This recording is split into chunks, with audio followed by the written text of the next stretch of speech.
Now we're live. Finally, we are here.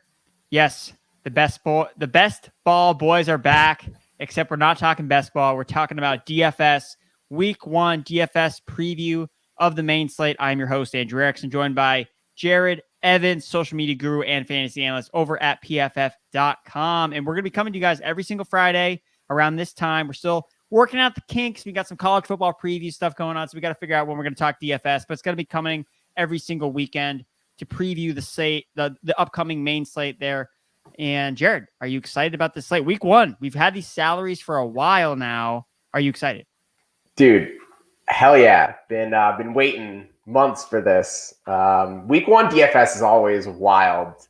The salaries for these players are not in line with a lot of the new information that we've learned from preseason and through training camp, because these salaries came out months ago.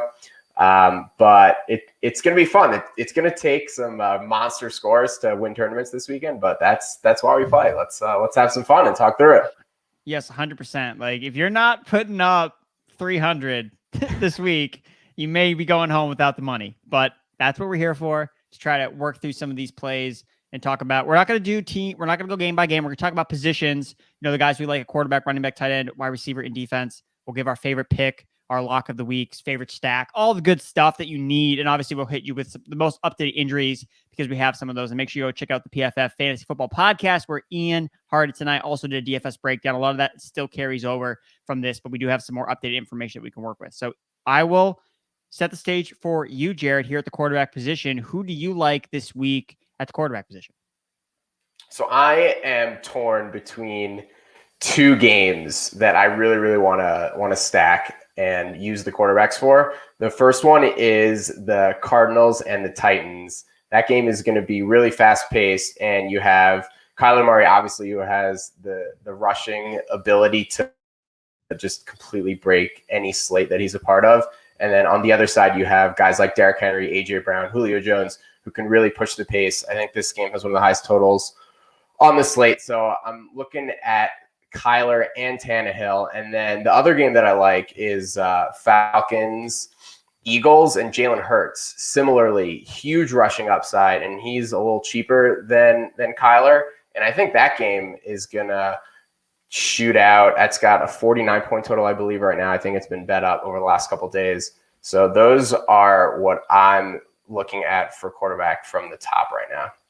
Yeah, it's interesting. We're looking at, so this is our DFS optimizer. So you get this with a PFF Edge subscription. Again, you want to get in on it, promo code Kickoff30, get 30% off a PFF subscription. You get in and you can use this DFS optimizer. I know that Jared is the DFS optimizer whiz now. He loves using this thing, busting out 150 lineups like that. But for me, the quarterback position, it's interesting that we have Kyler Murray actually projected for less points than Ryan Tannehill. So maybe some leverage play there. Again, I really like Jalen Hurts. I think that's the play I really want to go towards. That's really what I'm gravitating towards. I just can't think of any reasons not to play Jalen Hurts in DFS. He's 6,400, so he's cheaper than Kyler Murray. He also offers the same amount. He's also cheaper than Ryan Tannehill, who's at 6,500. So you're getting a cheaper quarterback. He averaged almost 80 rushing yards per game last year. He has upgraded offensive weapons across the board from last year. Devonta Smith is really cheap to also add as a stacking partner with Jalen Hurts. He's playing the 32nd ranked secondary of the Atlanta Falcons, and he's playing in a dome. I can't pinpoint a reason why I wouldn't play Jalen Hurts besides, he sucks at passing. That's the main argument against Jalen Hurts. And all indications are that he's improved in year 2. They have more weapons for him, so he should be a better passer than he was last year. And if all else fails, he'll just rush for 80 yards, and then that's the same as 2 touchdowns. So, I mean, for me, if I'm playing one quarterback on the slate, it's Jalen Hurts. And I understand, obviously, it's tantalizing to look at Kyler Murray and Tannehill, but the only thing that concerns me about that game is the Derrick Henry takeover effect. That is in play. There's no one on the Atlanta Eagles game that I feel like could just, we're not going to see Mike Davis come out and be like, Mike Davis, 25 carries, 150 rushing yards, and 3 touchdowns. That's not happening. Sorry. Honestly, it's probably more likely that we see Wayne Gallman and Cordell Patterson get more touches than Mike Davis just putting on an absolute monster performance against the Philadelphia Eagles. So sorry, Mike Davis truthers. I cannot get behind you or back Mike Davis. But Derrick Henry can do that. He can just take over a game. He can nuke everybody else's value. Again, we have seen positive big games from Derrick Henry and Ryan Tannehill. So So I think that's kind of an interesting route to go as well. Yeah, those are my thoughts on some of those quarterbacks. So those are the top guys. Okay, Patrick Mahomes, though. Is he worth paying up for? We know that his track record in September, 32 touchdowns, 0 picks in the month of September. Are you not going to pay up for Patrick Mahomes? And then Josh Allen as well. Like, Josh Allen is going to throw the ball a million times against the Pittsburgh Steelers, whose weakness is in their secondary. They obviously have a very strong defensive line, but is it just too expensive to pay up for those guys, and you'd rather pay down for some of these other guys? Jared, thoughts? I mean, the salary pricing is so soft this week that you can pay up for Mahomes and pair him with Kelsey and Tyreek Hill, and it's not an issue. Same thing with Allen and Diggs. I'm curious to see what ends up happening with the ownership of these guys. I think quarterback is going to be pretty flat. I can't imagine anybody emerges as like too chalky a player, just because there are so many really strong options. So, I mean, if I'm building like 150 lineups or whatever, I think it's definitely worth using some Mahomes, some Allen, in like more tighter builds. I don't know if those are going to be my guys, but there are just so many enticing QBs that I want to play this week. Joe Burrow was a guy that when these prices first came out a while ago that I was really, really excited to play this week. His pass catchers, Jamar Chase, T. Higgins, Tyler Boyd, are all extremely cheap. And I think they might come in at a lot lower ownership than you might have expected with all the negativity surrounding Jamar Chase right now that he apparently can't see. He needs like LASIK surgery. Not actually, but he can't see the stripes on the ball. He can't catch passes. Like that's a whole bunch of nonsense, I think. So I think we can maybe get Joe Burrow and his receivers at nice ownership. I think like Russell Wilson in that Seahawks Colts game is kind of intriguing to stack with Lockett and DK. I don't think that'll be popular at all, and that's just two really good teams. That game could shoot out. There's just a lot of different ways to go, and it's pretty exciting, all the stacking options. Yeah, I think I'm going to lean on not paying down at quarterback, even though I do have a very tantalizing Carolina Jets stack built up in my creative lineups. Revenge? No, I'm not playing Sam Darnold. You cannot force me to play Sam Darnold. I'm not doing it, even though I understand that he's like what I think he's a top value for us. Yeah, second best value on the slate. 5K. I would rather. Why would I start Sam Darnold when I could start Zach Wilson in the same game? That's what I would do. I think Zach Wilson and Elijah Moore. That's a cheap stack You there. can do Zach Wilson, Elijah Moore, Corey Davis, Tyler Kroft, bring it back with DJ Moore and Christian McCaffrey. You can jam in Alvin Kamara there as well. So thank me later. I'm going to play a lineup like that again. That's a very large GPP field play. But Zach Wilson is a guy I pay down for. If I'm paying down on a quarterback, Baker Mayfield's an interesting name as well because look, 54.5 point over under. Are the Chiefs going to score all 54 points? Probably not. And is it going to be Nick Chubb that has this massive game against the Chiefs? It's possible. But again, Chubb is not someone that's safe at all because if they fall behind, then he's not going to be necessarily used as much. It's interesting to say if you want to play the script where Chubb, the Browns get to a lead and Chubb comes out and rushes for 200 yards and 2 touchdowns, then Mahomes has to catch up. I think that's kind of an interesting way to build a contrarian Chiefs stack that, again, the Chiefs are not going to sneak up on anybody. We kind of know how good they are, especially with Mahomes, how good has been in September during the beginning of the season. The only other quarterback I want to hit on, Kirk Cousins, 6,300. Again, people will point to, well, they're not going to throw the ball enough. Okay. I played enough preseason DFS to realize that you can throw a lot and still suck in fantasy football. It doesn't necessarily, it's nice. Obviously it's gives you more opportunities, but it's really more about efficiency when it comes to quarterback scoring if you're not rushing. And I just like the fact that the Bengals defense is not good. I'm not afraid of them whatsoever. And I know exactly where Kirk Cousins is going to throw the ball to. Adam Thielen, Justin Jefferson, Dalvin Cook. I know exactly where all the targets are going. So it's not one of these where who do I stack my quarterback with? I'm not sure. It's really easy with Irv Smith out of the way to stack all these guys, even add Tyler Conklin in because he's a starter. That's what I talked about. That's what Mike Zimmer talked about. Tyler Conklin is the starting tight end at 2,900. Brandon Dillon is the number 2 tight end on the depth chart, and Chris Herndon is the 3rd tight end. So I think that Herndon may have a more expanded role as the season progresses, but I don't anticipate him seeing much playing time in week 1. So Conklin, again, we'll get to tight ends, but Conklin, I think, is, if you're going to punt tight end, I think that he is the premier option at the play if you don't pay up for a Travis Kelce or a Kyle Pitts like we'll talk about here. So before we get off quarterback, so you're one lineup, Jared, one lineup, what quarterback are you playing? Real quick on the Kirk Cousins thing, I actually like that. That was not something that I was thinking about before, but Yes. it just popped into my head that Dalvin Bring it Cook is back with probably T. Higgins. Bring it back with T. no, Higgins.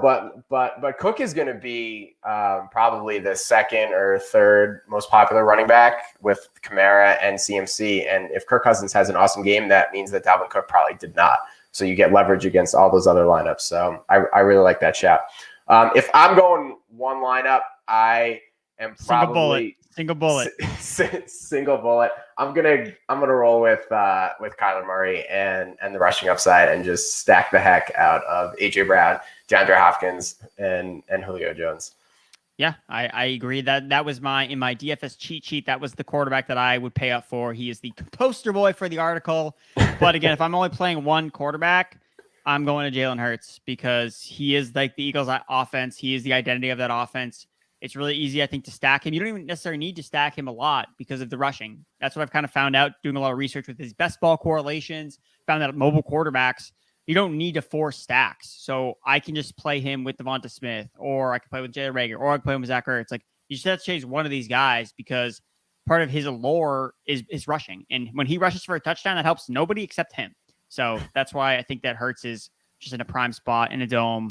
I think that he's got a lot to prove, and I think that he's going to do it. And the Falcons' defense is not good, and they have made no significant upgrades. So we don't know what the rostership percentage is. You know, the website is still updating with the latest, but the last time I checked it, it was not high at all. It was very low, and I was really surprised. And if it stays low, then you'd be all over Hurts. I think then that gives you a sick advantage, especially if people are just not playing him because, you know, they don't think he's a good passer. Well, you know, you don't always need to be a great passer to score fantasy points, which is why I love freaking fantasy football. Let's go into the running back position here. And let's actually check out the optimizer. So, yeah, just kind of look at the projections. So, Tannehill was like the highest guy that we talked about. Rodgers, Matt Ryan. Murray's I love seeing Tannehill up there. That is interesting. I like Tannehill's above Kyler Murray. Tyrod Taylor is very high, which I'm assuming, again, has to do with his rush. He's higher than my guy, Jalen Hurts. Come on. What is up with this? But again, these are median projections. I guarantee that's because it's factoring in Tyrod Taylor's rushing upside. I played Tyrod Taylor last year in DFS, and he got stabbed in the lungs. So, yeah, I'm not going to play him this year. Just can't do it. Don't do it. Sorry, just can't do it. He's not an efficient passer. And, look, could he make me eat my words? He probably will because was all over him last year. I'm not on him this year. But, yeah, Baker Mayfield, Daniel Jones, same projection. Going to take Baker Mayfield in that situation. Let's go to the running back position. You hit on the top three guys in terms of points, and there they are, to no surprise. McCaffrey, Cook, Kamara. Chances are you can only fit one guy in your lineup. Who is that guy for you, Jared? If any, or if you just, no, I don't want to play any of these big three running backs. I'm going to try to pay up at other positions. So amongst those big three, I am a Green Bay Packers fan, and I have seen the Packers get sliced and diced by very good running backs in the rushing game and the receiving game time after time after time. So if I got to play one of those guys, it is easily Alvin Kamara for me. And it's nice that I think he's the cheapest of all of them as well, so you can save a few extra bucks to spend elsewhere. The interesting thing for these guys from a roster construction perspective is just about everybody's going to start their roster with one of them. So if you don't play any of them and you don't play Derrick Henry, you're automatically going to have a different roster from just about everyone else in these large field tournaments. So that's just something to keep in mind when you're building rosters. But Kamara is my guy of those three. Obviously, you can, have reasoning to play any of them because they're all friggin' studs. Yeah, I prefer, in a vacuum, I prefer Dalvin Cook. That's my guy that I wrote up in the article. I think that from a matchup perspective, it looks really good for him against the Cincinnati Bengals. And look, yes, Kamara should get absolutely fed, and this is no knock on him. He was the second guy. Again, it feels weird to not want to play McCaffrey out of those three guys, but I had McCaffrey ranked third out of those two. I would play him last because, look, the Sam Darnold thing is just not something I want to be a part of, and I don't want to experience it because I just don't think he's a good quarterback. And yeah, this is no reason to necessarily look at McCaffrey as, oh, well, you can't play him at all. It's like, no, of course you can overcome it. But I know that Dalvin Cook has the least amount around him that has not changed. Everything that's been there last year and why he was successful last year is still there. Like the same offensive line, the same quarterback, the same, everything is the same. Whereas everything is different with these other offenses. Like they have 2 brand new quarterbacks and we don't know what the tendencies are going to be. Like, will Winston check the ball down nearly as much as Drew Brees did? How will Sam Darnold deal with pressure? Will he dump it off to McCaffrey, or will he just chuck it deep to DJ Moore or whatever and it gets intercepted? Just more question marks. So I just think Dalvin Cook is just locked and loaded at his role, and that's why I prefer him out of those 3 guys. I will say with Kamara, though, the advantage you get by playing him is he plays in the later window. So his game is at 425, so that gives you an advantage if you play for late swapping opportunities. So if you realize that in your earlier plays, like you didn't play one of the chalkier players, okay, and you're kind of running pretty poorly, you can get off Kamara because he's going to be really popular to a different running back like an Aaron Jones, so someone that's less popular, so you can try to catch up on the field a little bit. So that there's more flexibility with Alvin Kamara than, like you obviously mentioned, the salary is a little bit lower too there as well. These other running backs, some of the second tier guys, again, I guess we'll just hit on these 2 players. So Derrick Henry, Jonathan Taylor. So those are the other guys that are above 8K. Do you have any interest in them? I know I talked about Derrick Henry as kind of like almost an arbitrage play on just like, hey, he's just going to nuke this entire shootout game. He's just going to take over. That's the only reason I would have an interest in Henry. Jonathan Taylor, I have no interest in, really. I really do not think he's really overpriced, especially based on, where I have him ranked in week 1 rankings versus some of these other running backs. I don't want to pay up for him because Seahawks get up in this game. Like, is Jonathan Taylor going to be featured? Like, I just have too many question marks. That's why I don't really feel like I like Derrick Henry just in general, because this Cardinals offense is going to score points. And what happens when Derrick Henry falls behind? Like, he's not going to be used. So I have major concerns about those 2 guys in specific because they're just not involved as pass catchers. Yeah. I think I'm on the same page with you with Jonathan Taylor. Don't really feel the need to spend 8K with him. I just don't see how he completely buries us for not playing him. Like, even if he scores 100 yards and 2 touchdowns. What's the big dog though? But the big dog, yes, the big dog can always destroy you for fading him. And anytime his projected ownership is going to be sub 10%, I think it's at 9.7 right now. I think he's worth sprinkling in there. The Cardinals do not have a defense that you should fear. And I think you mentioned this at the top. We've seen last year multiple times where the Titans just scored 6 touchdowns in a game, and Tannehill scores 3 or 4 touchdowns, and Derrick Henry also scores 3 or 4 touchdowns. Like, that is certainly within the realm of possibility. That is just a complete all Titans smash. So Derrick Henry is someone that I'm interested in above 8K. Taylor, not so much. All right, so when we go to the middle tier of running back, so looking at 7K below, again, talked about Nick Chubb, kind of in a similar situation to Derrick Henry. He's kind of like an arbitrage play on the passing games in those explosive or those high totaled games.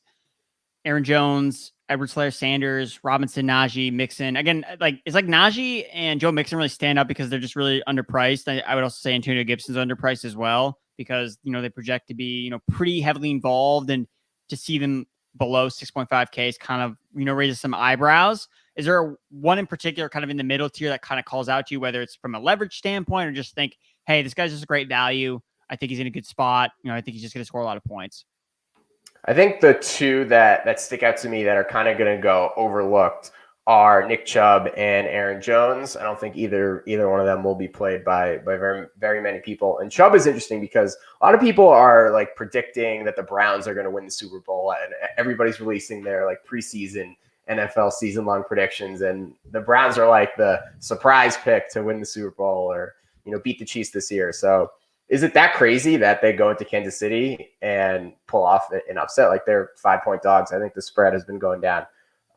Definitely possible. And in the universe where that happens, it's going to be 1,000% on the back of Nick Chubb. And he's 7K. That's not too expensive at all. We've seen him pop for 150 yards and multiple touchdowns before. And, he can absolutely bury you.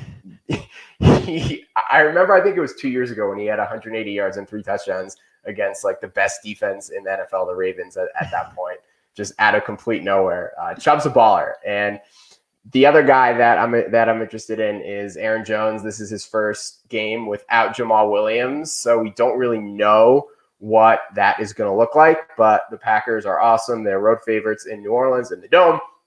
Aaron Jones is a beast. You're probably not going to see him below 7K for the rest of the season. So that is interesting to me. And then Najee Harris is probably the third guy just from a volume perspective at 6.3K. He's just going to get all the touches on that offense. They don't have anybody else at running back to use. And the Steelers are probably going to be chasing points against Buffalo. So I think Najee could catch like 6-7 balls easily. And PPR scoring, that is money. Yeah, I think that Najee is a really good value, especially in a game that should run some up tempo.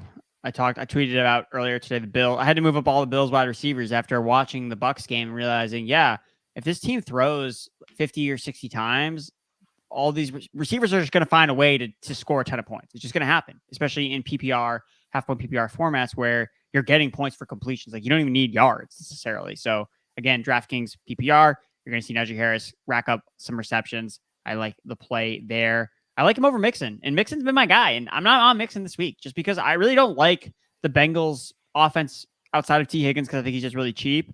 I'm looking to fade Joe Burrow in that offense this week. Again, all indications are that things are going to start out slow, and I get that that's kind of suppressing the rostership of the team, but I think it's legit. I think it's true that they're going to start out slow. And the Vikings defense is not the same as it was last year. It's so significantly improved than it was last year. And I think that people are kind of overlooking that fact and looking at last year's box scores and seeing, the Vikings, they sucked. They were terrible. Yeah, they're not nearly as bad as they were last year. And again, I hate to come on here and be like, defense matters, this and that. But, we have the opportunity to pick from all the games here. And why would I invest my real dollars, my real money, my hard-earned money into a team that offense lacks confidence against an improved defense? So that's for me just a reason I'm not as high on that game. And basically it's only really been T. Higgins has been the guy I've been kind of targeting. Running back, my favorite middle tier guy is Antonio Gibson, 5,900.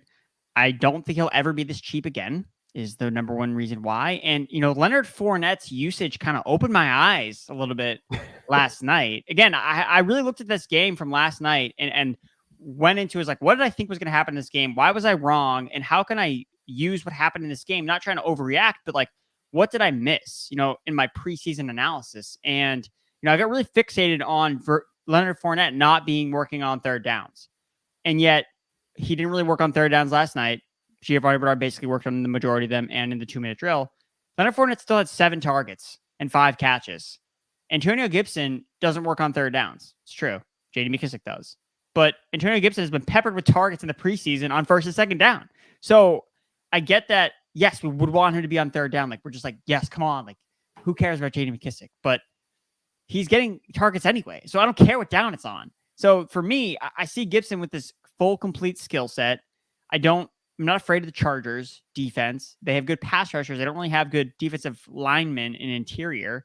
And yeah, I just think that he's really vastly underpriced. Basically, when I looked at, ADP, season-long ADP versus salaries, Gibson stood out the most as a guy. Okay, so we were drafting this guy as a almost sometimes fringe first-round pick, and yet he's priced the same as Chris Carson, who's like a 4th-round pick, Raheem Mostert, who's like an 8th-round pick, David Johnson. What is he doing here? What is David Johnson doing here? Someone get him off the screen. But he just seemed the most underpriced to me. And I think that his role is super secure. And I have no questions about the talent. Like, yes, I know we talk about running backs don't matter. But when you can play running back at a good price that's involved in all facets and is actually good, like, sign me up. So I really like Antonio Gibson as a one-off play, potentially. I don't necessarily feel the need to stack him, even though you have Keenan Allen as a potential bring-back option on the other side because Austin Eckler's banged up. And we saw last year, Keenan Allen had a 30% target share with Austin Eckler sidelined last season. So I think that that's an interesting for a one-off. Again, I don't think that game is going to be super crazy. Some pretty good defenses across the board, especially the football team. But Antonio Gibson, I don't know why they wouldn't feature him in this game. I just don't think he's ever going to be this cheap ever again. And I think we're going to look and be like, well, like, man, remember when Antonio Gibson was 5.9K and he was like 6% owned or whatever? But I think that his ownership is probably going to be higher than that because I think he has a good value. So that's my guy there in the middle range. Yeah, I don't hate the Gibson call. I'd say the one the one counterpoint to the first and second down target thing compared to what we saw from Fournette last night is yesterday was just a track meet. Like you had two explosive offenses just like smashing each other in the face, throwing punches, counter punches, etc. Like Tom Brady had 50 pass attempts last night. I don't know if we see that in this Washington football team Chargers game. I think we got two really good defenses. Now, both offenses do have explosive players, so it wouldn't be crazy if the game did shoot out a little bit or score more points, go over that 45-point total. But I think compared to Fournette, I don't know if we'll see 7 targets from Gibson. That seems a little generous. And then for 5K running backs, for me, the guy that I wrote up in my weekly DFS tournament pick article was Raheem Mostert. I think he is someone that I'm really excited to play this week at 5,800. I don't think anybody is going to want to play him because nobody knows whether he or Trey Sermon is going to be the 49ers guy or what that workload split is going to be like. And I want to try to get ahead of that and take my stand on Mostert before anybody's seen it, because by the time the field has seen what the 49ers are going to do with their running back split, well, then that's when Mostert is way higher owned and or more expensive. So I want to take my shot on Mostert. The Niners are 7-point road favorites against a terrible Lions defense. And if he can get like 18 touches, I think he can easily have 100-yard and 2 touchdown upside at that price. And I am definitely going to be playing a lot of Raheem Mostert this week. Yeah, it makes sense. It's going to be one of those where we look at his roster sheet and be like, wait, he's playing the Lions and nobody played this guy. Like, what were we thinking? Like, and that happens sometimes. Sometimes we overthink things and we just don't play, play the good plays, exactly. So I like that call there, Raheem Mostert. I did not write him up in the DFS cheat sheet, but yes, he is a very high honorable mention there. I like the call there, Jared. Anybody other running backs you want to mention? I know we don't have the old days of a running back that's 3K.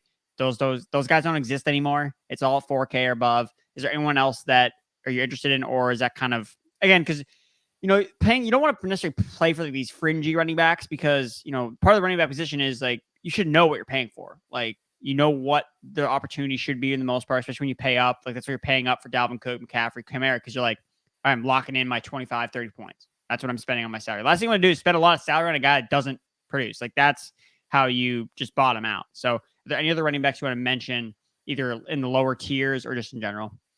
I mean, the thing is with these like really cheap running backs, you just don't need the savings this week. Mm-hmm. So there's no need to get away from the guys who are going to get all the work. Like we know which running backs are going to get touches this week. So I think it just makes all the sense to play them. Since I plan on playing some Nick Chubb and some Raheem Mostert this week, I'll probably hedge with a little Trey Sermon and Kareem Hunt just in case.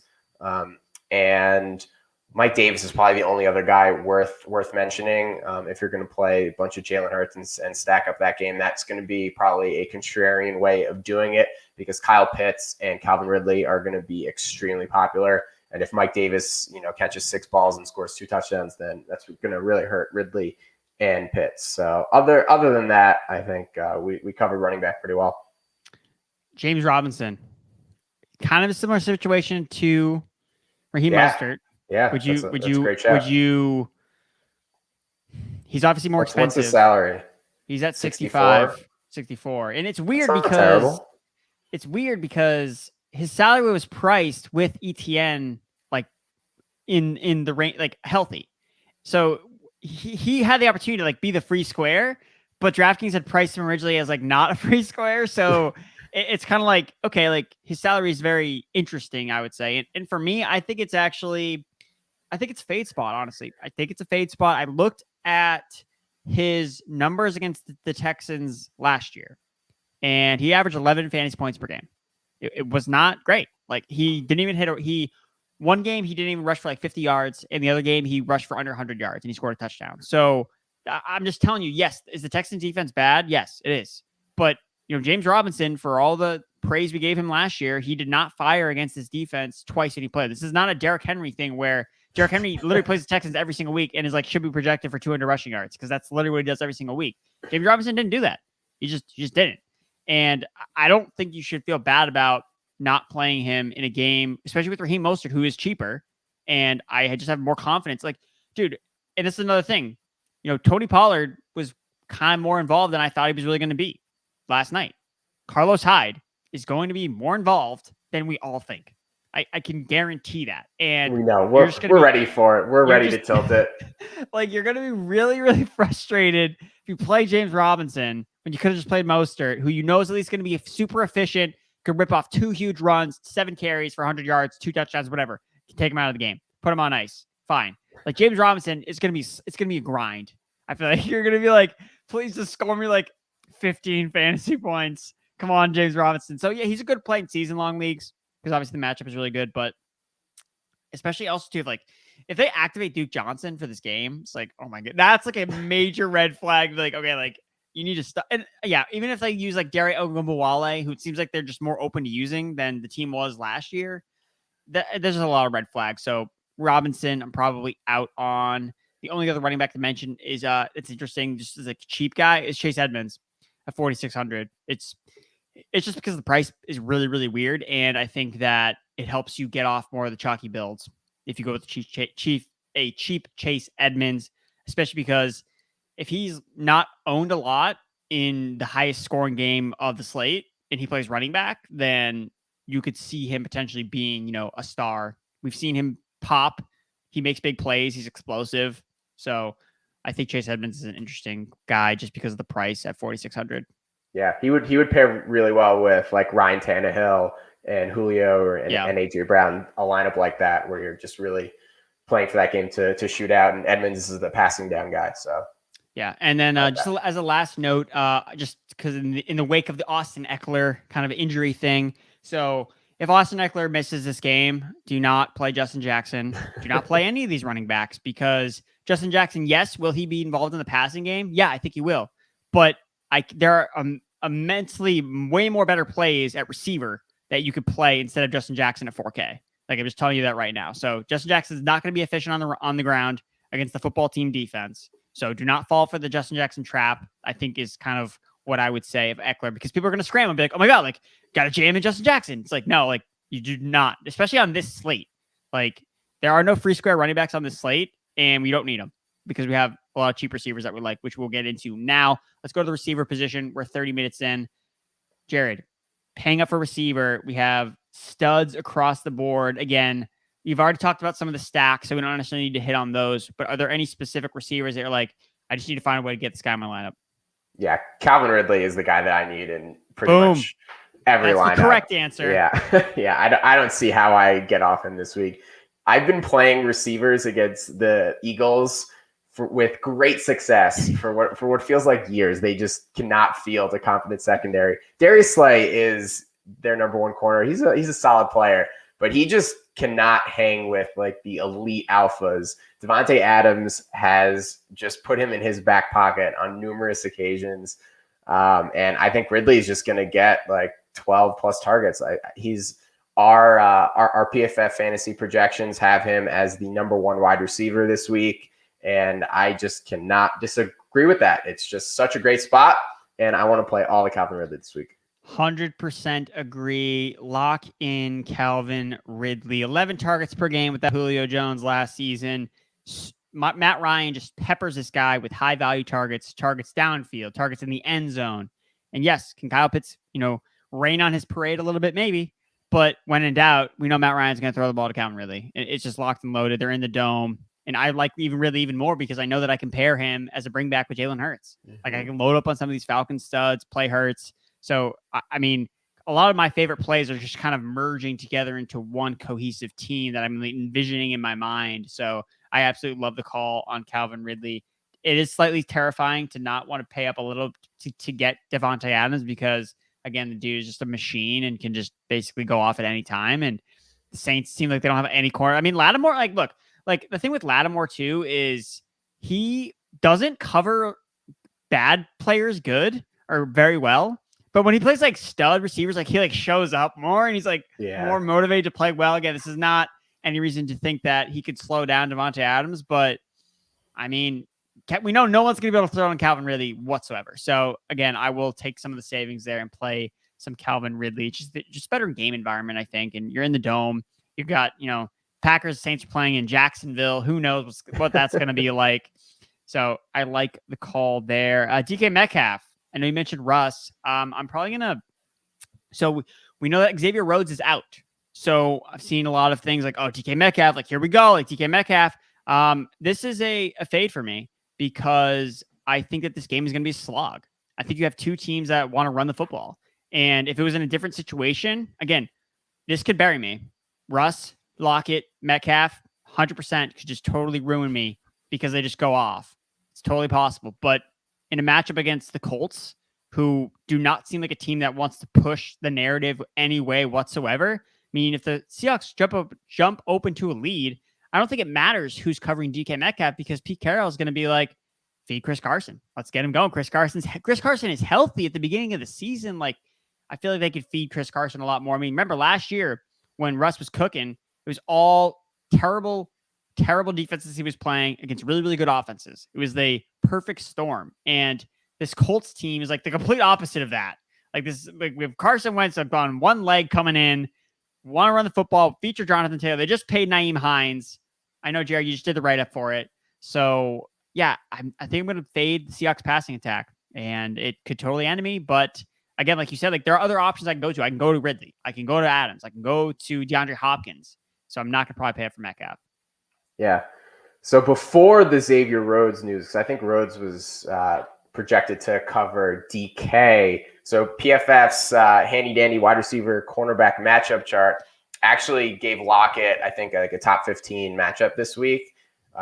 So Lockett was a guy at his price that I was actually interested in. I wrote him up as a guy who, when he's just projected at, sub 10, in the 5% ownership range, he can like legitimately go for 40 points in any matchup. And I actually think that Frank Reich is a very, very good offensive play caller and head coach. And I think that the Colts can probably push the Seahawks maybe more than people expect. The total for that game is 49. So Vegas is actually expecting some points here.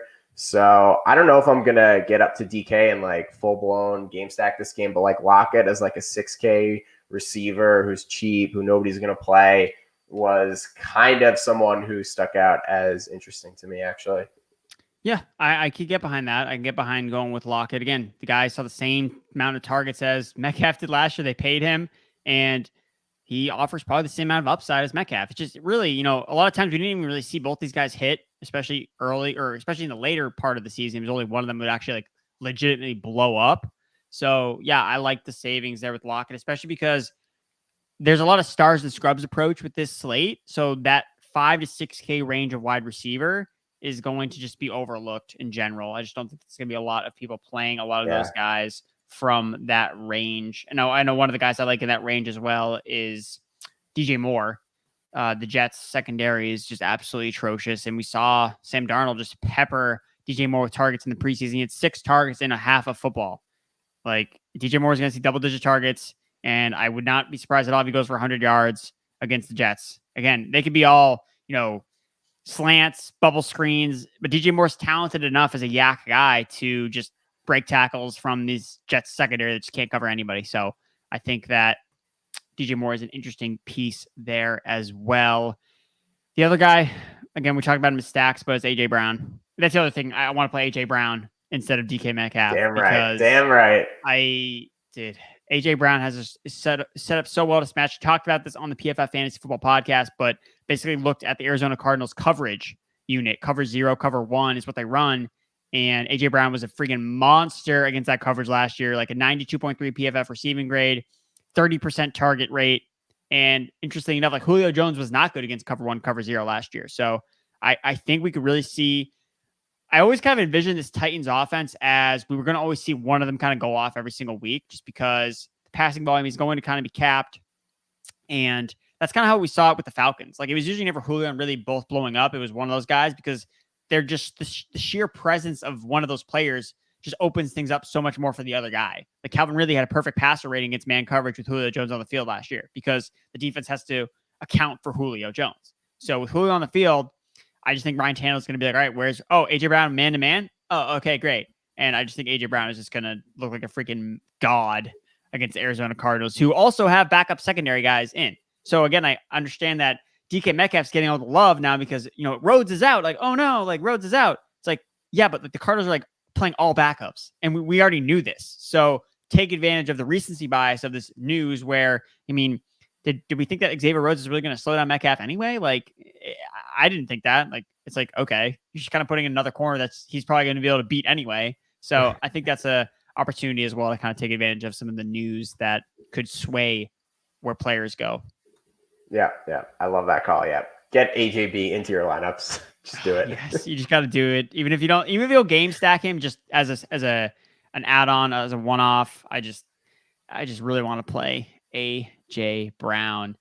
Other receiver. Okay, so in the middle range, I know you talked about, I brought up DJ Moore. You talked about Tyler Lockett. Any of these other 5K range, okay, we got like the Jags receivers, the 49ers receivers, like all good matchups, the Steelers receivers. Is there anyone here that's kind of like, hey, this is an interesting player? Or is it like, no, I just kind of want to pay down because I have my studs locked up at the top? Yeah, the mid-range is kind of interesting. I feel like none of these guys kind of stick out as someone that I need in a lineup as a one-off play. But if I'm looking at game stacks, that's kind of where I would try to target these players. Like if I want to play a little Josh Allen, then Chase Claypool and or Deontay Johnson, I think make a lot of sense.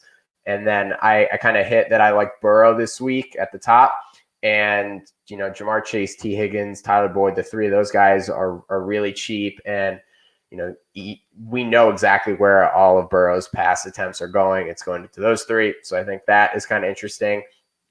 And then in the 4K range, we talked about Devonta Smith, but nothing too crazy there. Michael Pittman's going to, I think, end up being quite popular is what it looks like. But the sub 4K receivers are where it's all at, I think. Yeah, I'll just hit on. I like Laviska Shenault against we're going to talk about some of the sub 4K receivers. Marvin Jones going to be super chalky, and I'm out. I'm not playing a 31-year-old chalky wide receiver who is coming off an injury. Don't forget about that. And with DJ Chark coming back, with Tyron Johnson also being involved, like there are three deep threats on the Jaguars offense. Laviska Shenault is the only one that's different. So I feel like his targets are way more locked in. I'm not willing to eat the chalk on Marvin Jones. Marcus Callaway, though. Give me Marcus Callaway chalk. I will eat that all day long. At least that's the way I look at it. Jared, do you have a different opinion about, Callaway or Jones? Again, I think that the lineup is going to have one of these cheap receivers in. And like you mentioned, there are a ton of them, but I definitely prefer Callaway. We haven't seen Jair shadow since week 7 of last year. Don't think they're going to make him shadow Marcus Callaway. And all I know is Jameis Winston targets this guy. And he's been really effective, not just this year in the preseason, but last year when he got opportunities to be a full-time wide receiver. So I have a lot of confidence in Callaway. I'm not afraid. I don't feel like it's a fringe play, whereas Marvin Jones, I feel like it's more fringy because there's way more competition for targets than he's ever really played with. And we've only seen him with Trevor Lawrence in a very extremely small sample size. And there was a lot of, again, Chark wasn't playing. So I think that makes a big difference. Yeah, I struggle just from a game theory perspective to kind of get behind Callaway if he's literally going to be the most popular wide receiver on this entire slate. Like he's Marquez Callaway. Like, yeah, he looked great in the preseason, but we've never really seen him do anything in games that count. So, Traquan Smith is now not playing. Yeah, dude. Like, why? Like, so you're only, and I get it. Like, you're making the game theory. So you're literally only not playing him because he's going to be the most 1,000%. Like, hey, maybe Matt LaFleur is he gets hurt. Game planning right now. Yeah. No, and he's like, all right, well, the Saints literally don't have anybody else after Marquez Callaway. So, all right, Jair, you just go follow him around. Like, I don't know, it's possible. Yep. No, I totally get that. So just from like a game theory perspective, I find it really hard to want to just, jam in the cheapest receiver. But I think you might want to do it smartly. So like, for example, if I'm not playing Callaway, that might make me want to play Alvin Kamara a little more, because if Kamara does really well, that probably takes away from all the Marquez Callaway rosters. There's no really like leverage pass catchers that you can do from the Saints, maybe like Juwan Johnson. But otherwise, it's tough. Sticking with that game, actually, what I thought was kind of interesting was Marquez Valdez Scantling. as kind of a leverage play off Devontae Adams. Yep.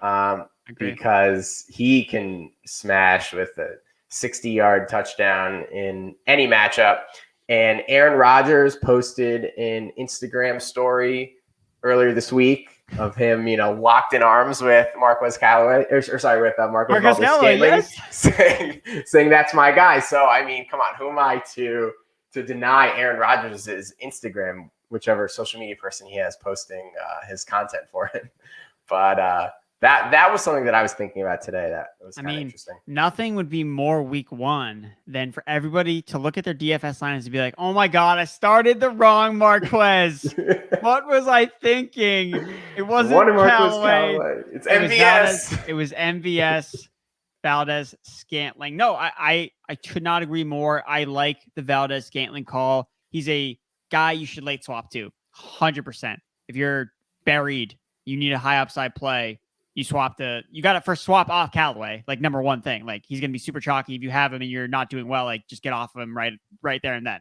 Like that's simple. And I think that's also why I like Ross, like building your lineup with Callaway, knowing that you can get off of him depending on how things shake out in the earlier window of games. So I think that's something important to mind. You can start your build with him and then ultimately pivot off of him depending on, or you can even pivot onto him. Let's say you're doing really well. You can make a more chalky lineup if some of your lesser owned plays hit in the earlier window. So I think Callaway, just from a game theory perspective, also, like, cause you mentioned, also gives you an advantage over a guy like Marvin Jones, who's playing in the early window. So you're just like, you're kind of stuck with him. And especially if Marvin Jones busts like early on, you're like, oh, sick. Like I know that my Callaway lineups are going to be better than Jones. Cause I don't think we'll necessarily see them in both lineups. We also have, again, Elijah Moore at 3,000, who is potentially going to also be really chalky because we have no Jamison Crowder. His roster trip's going to definitely increase. It's already pretty high from what last time when I saw it earlier. Even that was like when Jamison Crowder was like rumored to be out. Now he is out. But for me, I think Elijah Moore is going to be my player pool for sure. But I think it almost makes me want to play Corey Davis more because I know that just the stigma around Corey Davis is people don't like him and they just don't want to play him. And despite the fact that Zach Wilson loves him, that's what really matters. Like everyone in the world can hate Corey Davis, but the only guy that it really matters is his quarterback, and his quarterback freaking loves him. So there are just a lot of question marks about what Elijah Moore's role will be, especially if Keelan Cole is like inactive, that definitely makes it much more appealing because at least I know that, okay, he's at least going to be in 3 receiver sets. But there is a question mark of, is he going to rotate with Jeff Smith or some of these other just like Denzel Mims? Like, he's going to rotate with those guys because I've always talked about him like rotating in as a receiver. Corey Davis, he's locked and loaded to that outside perimeter receiver spot, and Zach Wilson loves him. So it's a rookie quarterback to a rookie receiver. Like there's a lot of ambiguity to it. Yeah. I am so bummed that Elijah Moore is going to be chalked. That is painful because I am just so bullish on him this year. I think he's awesome, but that's unfortunate. So then I'm with you on Corey Davis. I just want the one who's just going to be less popular. I think the other thing that I'm thinking about here is just trying to get ahead of these breakouts, whether it's rookies or second year or third year guys who are maybe going to be a lot more expensive in the future, and just try to predict the breakout. And if I guess on 5 or 6 of them and I'm right on one, then it's worth it. So a couple of those guys scoring through the DraftKings prices are like Jalen Reagor, Paris Campbell, Nico Collins, Terrace Marshall Jr., KJ Hamler. A lot of those guys are just big play machines, really athletic, and we don't really know what their roles are going to be, but they're really cheap. And if this happens to be the week where they pop and break out, we definitely want to be ahead of the field on that. Of those names you listed, I think Waddle's my favorite. I look at the Patriots defense, and their weakness is the middle of the field. They're strong at the perimeter. Again, they don't have Stephon Gilmore, but they're also strong at the defensive line. Like the Patriots defense is good. Like it's not nearly as it was last year, kind of like the Vikings. They got a lot of guys back. A lot of opt-outs are now back. They signed a bunch of dudes in free agency, Judon. So I really think that they're going to get after Tua in this game. Like Tua does not have a good offensive line. I'm like kind of concerned about the Miami Dolphins. You're lucky you don't have to play Will Fuller this week because I don't think he was going to have a good game if he was playing. So I'm happy that you don't have to play him out of just pure, hey, this is my guy, because I don't think he's going to do well if he was playing in this game. But if you look at Waddle's average depth of target during the preseason, it was really, really low. It was actually below 1 yard. So he's being involved around the line of scrimmage, which means he's going to get those targets when Tua is kind of like, oh, I got to get rid of the ball quick. It's going to be Jalen Waddle. Like, they're fine with posting Devontae Parker up on the outside against JC Jackson or whatever. And we just saw last year, like, Parker and Tua do not have a connection. Like, I just don't see it. So unless Albert Wilson has this like massive game, which there's a feeling in the back of my mind, it's going to happen. He's just going to rip off like a sick run. And we're going to realize like why he was our 2018 like breakout player of the year. And he got hurt. And it's just like, it's like a 3-year hype breakout for Albert Wilson. I like Jalen Waddle as that option there. Again, another late round or a late swap guy that you can use off of Callaway is Jalen Waddle. So I like the call there with him and MVS as, again, that other lower price receiver that people may not be super keen on earlier when they're building the lineups.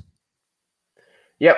Agree with you on all that. This is the week to play Waddle. No Will Fuller. So make it happen. This is the only week that Jared will not roster Will Fuller as a Miami Dolphin because he can't. I might have to do just like one Will Fuller lineup for Solidary, like a free ticket. Something. Hey man, everyone has a player that busts in a lineup. So you just lock in Fuller. That's your bust player. It's already locked in. Everyone else will hit. That's the way you got to run it. Last thing, we'll go to one more. So Michael Pittman, popular player. Are you in on him? Or I know we kind of talked about being lower on this Colts Seattle game than most. I don't like him in this game. Again, I think there's a lot of question marks with Wentz. How much is he going to push to the outside? I mean, Paris Campbell saw 9 targets in week 1 last year. How do you know that just doesn't happen again? How do we know it's going to be Pittman, Zach Pascal, the tight ends, Hines? Like, I don't know. I just really don't like this game, like I kind of talked about before. So Pittman, are you in on him? I mean, I would play him with Lockett, but just like in a vacuum, I'd rather play Paris Campbell at 1% compared to 20% Pittman. Agreed there. All right, our favorite position, at least my favorite position, tight end. Let's dive in. I think that this is pretty self-explanatory with tight end. I would stay out of the middle for the most part. It's Kelsey, it's Pitts, it's Tyler Conklin. Like, those are my 3 guys for a tight end, basically. Jonnu Smith and Austin Hooper are interesting. I think Jonnu Smith I think Hooper could potentially kind of have like a Gronk game where he follows 2 touchdowns in a high scoring game. That's why I like Hooper. Jonnu Smith, I think, is going to be involved as a Patriots tight end. But again, I want to find the money to pay up for Pitts. I don't care that he's chalk. Don't care, because there's no other tight end at his price that could actually outscore Travis Kelce. Like, that's kind of my mindset behind it. And if he busts, like, whatever, everyone else's tight ends sucked anyway, except Travis Kelce. So that's my take. And then Tyler Conklin, because he's the tight end 1. Chris Herndon is still getting acclimated to the team. And we saw Tyler Conklin be productive last year. So it's not like I'm playing a tight end where I've never seen him produce before. We saw a 4-week stretch where Tyler Conklin averaged 5 targets per game. So I have some semblance of some confidence that, okay, he's 2,900. It's basically cheap. It's basically free. And I can always add into a Viking stack or just as a one-off play, with a stack with, you don't even really need to stack him with T. Higgins, because it's not like Tyler Conklin's like game, isn't really like affected by the game environment. Like, it's, like Tyler Conklin's like a huge game in the shootout. Like, it's not really, just hoping he falls in the end zone. So are there any tight ends I didn't mention that you're kind of keen on as well? At least those are the kind of the guys that stood out to me the most. So we had a bit of news today. Curtis Samuel ruled out, and I think that probably raises the target projection for Logan Thomas, and he's kind of priced right next to Kyle Pitts. And Pitts will probably have 25% ownership compared to probably 5% for Logan Thomas. So I thought that was something that is interesting. I mean, at the end of last year, Logan Thomas was getting like 10, 11, 12 targets and just racking up catches, PPR scoring. He could have a big game. I'm surprised you weren't interested in your boy TJ Hawkinson at sub 5K. Well, no, because he's more expensive than Pitts. That's the only reason. If it was reversed, I would be all in on the Hawk. But it's like a leverage thing. Like, is it crazy if Hawkinson outscores Pitts? Like, it's possible. And then the other thing I was playing around with today was Pat Freiermuth at the stone minimum 2.5K. There've been rumors that he might be the Steelers starting tight end in 11 personnel. And then when they run 12, it'll be Ebron and Freiermuth. So that'd be another guy that I might try to project and get ahead of the breakout, because if it happens to be Freiermuth is their starting tight end, you're never going to see him at sub 3K again and no ownership. So that was something that kind of stuck out to me when I was messing around with lineups today. But yeah, I mean, Pitts, it's hard to get off him because he's not going to kill you. Even if you play him, he's going to have like 4 catches for like 50 yards. Like there's no way that he does worse than that. And tight end is tough. It's tough.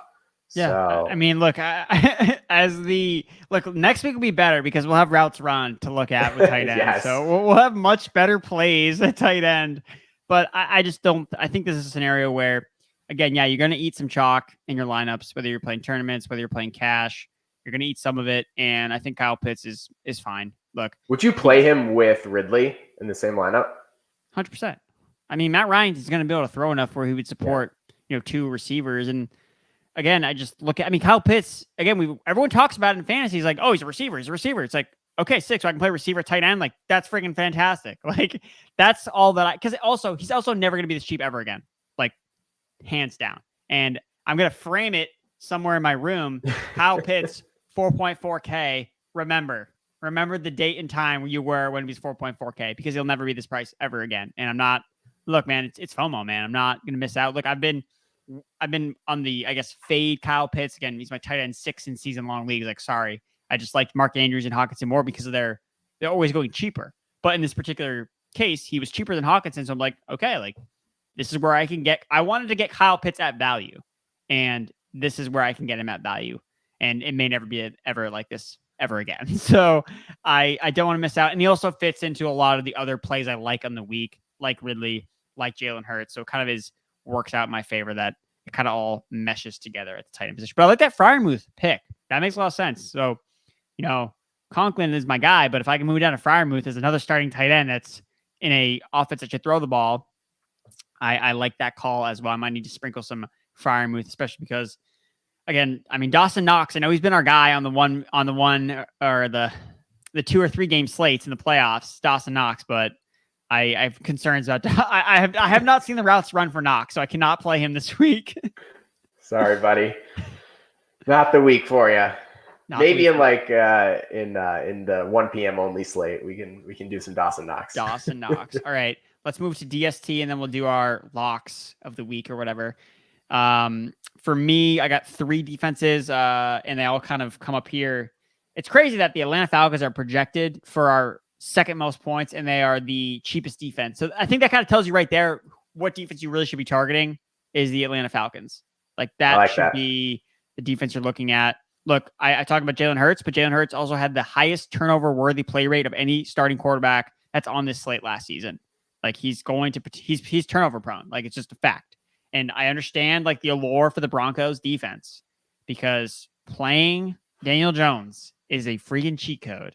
And we saw what the Patriots defense did a couple of years ago where they just like ended slates and they were just like winning people millions of dollars because they kept scoring like 30 points.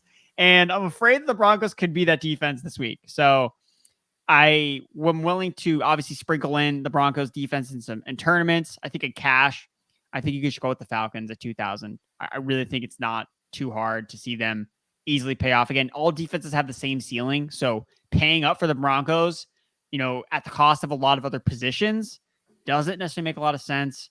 I like the Falcons, and I also like the New York Jets as well because they're playing Sam Darnold. It's really that simple. They're playing Sam Darnold, and they have a terrible offensive line. Robert Saleh hopefully can inject some type of dial up some pressure, and that's where Sam Darnold is absolutely terrible. He just crumbles under pressure. So Jets, Falcons, Broncos for me at the DST position. Jared, DST. Yep. I like all of those. Some other ones that I was thinking of are Packers against Jameis Winston. I mean, dude, but he's got LASIK now, man. I don't know if it's going to be the same. It's true. But he's also Jameis Winston, so he's been known to throw a pick 6 or 2 every now and again. Or 30. or 30. So I'm definitely going to have some Packers defense. I'm definitely going to have some Vikings defense. I know I talked about how I like Burrow, but the Bengals offensive line might be a train wreck. So definitely going to have some Vikings. And then also I'll probably have some Panthers defense. Yeah, I like Panthers. Just because, Zach Wilson's first start. I like the Jets call, but from that game, probably want both sides. And then, Falcons, I mean, they're so cheap, but nobody needs the salary. So I don't know how popular they'll end up being. So I like that as well. Dude, I'm stacking them. All right, I guess we'll just go into the, our stack of the week or, locks of the week. So I'm locking in Jalen Hurts, my quarterback. It's my quarterback, Jalen Hurts. Philadelphia Eagles. I want to stack him with Devonta Smith because I just don't think there's any reason why it won't be Devonta Smith to be the target receiver, the target leader in this team. I think he's really talented and they're playing a terrible secondary. So I'm going to go with Devonta at 45K. I also like adding, if I want to add to the stack, is Miles Sanders. He's in that weird range of running back, but the Falcons defensive line, I looked at it, 31st ranked PFF. And there's just not a lot of buzz about Miles Sanders whatsoever. Even like season-long links, like nobody wants to talk about him because they're all kind of like he's good, but like we're not really sure like with the workload. Like there's a lot of question marks to him. He's going to be really, really low owned. And I think that if this game ultimately shoots out, like Miles Sanders is going to be part of it. So I think that Miles Sanders is really interesting to stack with Hurts. They actually showed positive correlation last year in the 3 games that they played together with Hurts and Miles Sanders. So I like, and you don't necessarily need the pass catching with Miles Sanders. So I think that's interesting to go with Jalen Hurts. Bring backs with Calvin Ridley and Kyle Pitts, tight end, wide receiver. And then, hey man, Jalen Hurts throws a pick 6, get the Atlanta Falcons defense in there too. You can fit them all in there. And then jam in some studs at running back, like a Dalvin Cook or Antonio Gibson. And then, win all the money basically is kind of be my strategy. I just really like that game. So I'm going to be going with an Eagles-Falcons approach for my stack, my main stack, I should say. I don't know how many lineups. Things might get wild. I did split, a third place with a lot of people from last night in DFS. So that was a ton of fun because we all had the same lineup because like everybody had the same lineup. So that felt good. Took home like $40. So I was happy about that. But yeah, Jared, that's my stack. Eagles-Falcons. What say you? Are you going back to your Cardinals-Titans? Is that your shtick? I'm trying to think if there's something else, but I don't think so. I think it's Cardinals-Titans for me. I just don't see how that game fails. I mean, the guys are expensive, but the ceiling is just higher than anybody else on the entire slate. And we know where Kyler Murray's throwing it to. It's probably going to DeAndre Hopkins. Maybe get a little weird with like Rondale Moore. And then on the Titans side, we know it's going to Julio Jones. We know it's going to AJ Brown. We know Derrick Henry, the big dog, will maybe do his thing. I don't know, but I wanna stack up that game and then kind of make my weird plays elsewhere, like a Pat Freiermuth, like an MVS, like a Raheem Mostert, and try to mix and match those spots around the Cardinals-Titans game stack. See, the reason I like doing this show is because, I like to do my own research and then I like to talk to other intelligent people and see where we agree on things. So if we disagree on something that's like, okay, maybe this isn't as strong of a take or a pick as I initially thought. Whereas when we both agree on something like mutually exclusive, it's like, okay.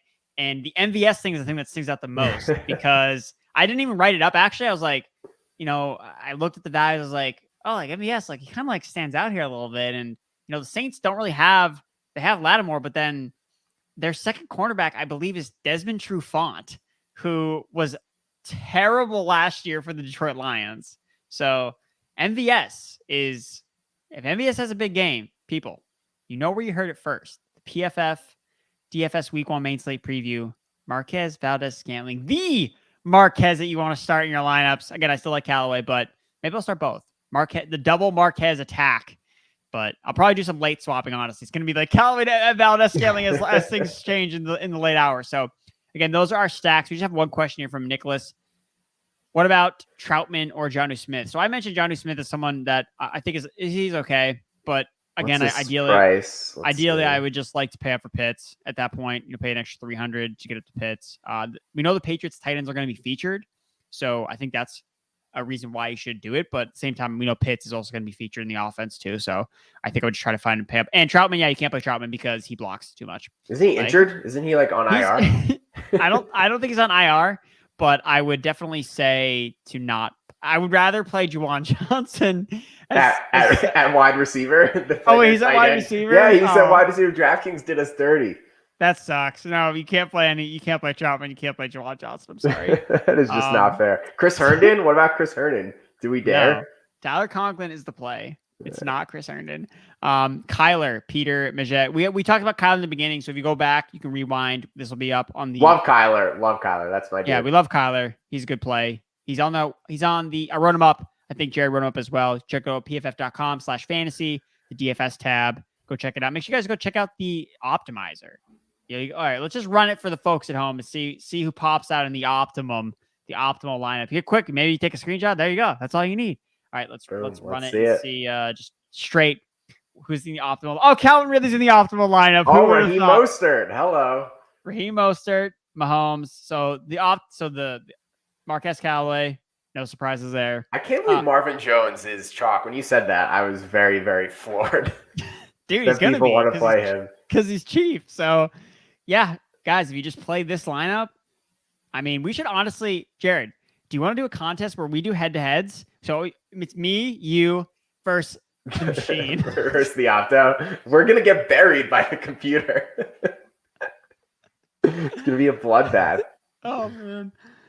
We see if we can beat the machine. I know I do that sometimes. I'll throw in a lineup that I built versus the machine, and then I'll just see like, all right, who is better? Like who is smarter? So yeah, this is what the machine likes. I'll probably throw it in a lineup just to kind of see what happens and test out, how good the optimizer is. So yes, here we go here. They like Joe Mixon as well. Joe Mixon is definitely good value, but I don't know if I love the matchup. And yeah, Travis Kelce, Pitts. Yeah, but look, Ridley is here. And that's why we talk about Ridley the most. So again, thank you all. Jared, any other final words before we break? Let's win some money this week, man. I'm excited. DFS is back. Football is back. Let's build some awesome lineups and looking forward to tilting with you on Sunday. Yes, and also like don't feel bad if your lineup scores like 215 points and you don't win any money because there are going to be a lot of really high scoring lineups this week because of the salary discrepancies. Like you need to hit like 300 to like take home a big tournament. So as much as your lineup may be doing well, it's like just make sure you check the other ones because there's going to be a lot of really high scoring ones, especially in week 1, as there always is. So, all right. Thank you all for tuning in. We'll be back next week, maybe a little bit earlier. We're still figuring out the time. We're still working out the kinks, but thank you all for watching. We'll be back